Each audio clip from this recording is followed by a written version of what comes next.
Ice tubig. Gamit ang ice tubig, kailangan mapaangat ang ping-pong ball na nasa loob ng baso at dapat ito matanggal sa pamamagitan ng pagpukol gamit ang isa pang ping-pong ball.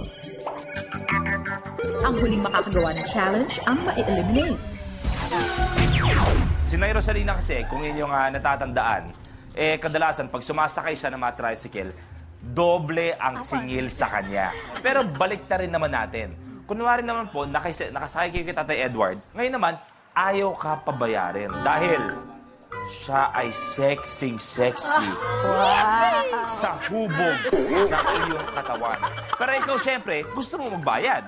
At paano nyo gagawin yung usapan ng singa? Tay Edward, dito kayo. Nay Rosalina. Ayan, kung dali magkasama nga kayo. Ay, pasakay na ng motor mo. Ayan. Saan po kayo? Sa palengke, may bili lang ako. Okay, sige, libre na. Ay, hindi, magbabayad ako. Hindi, libre na. Bakit? Bakit libre? Sabihin mo sa kanya, bakit libre? Naalala ko sa'yo ang aking ina. Hindi, kahit naalala mo yung ina mo sa akin, magbabayad ka, ako sa'yo. Ano akala mo sa akin? 4 ako? Dali, may SK dito.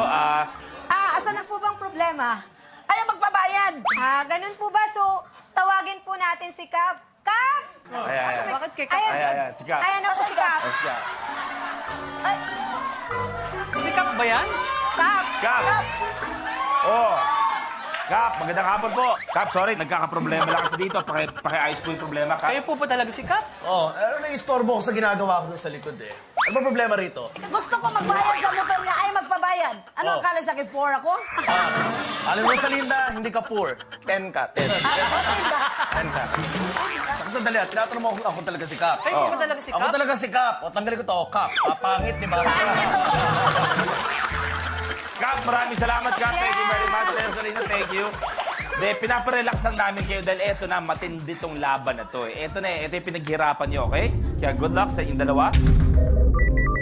The game begins in 3, 2, 1.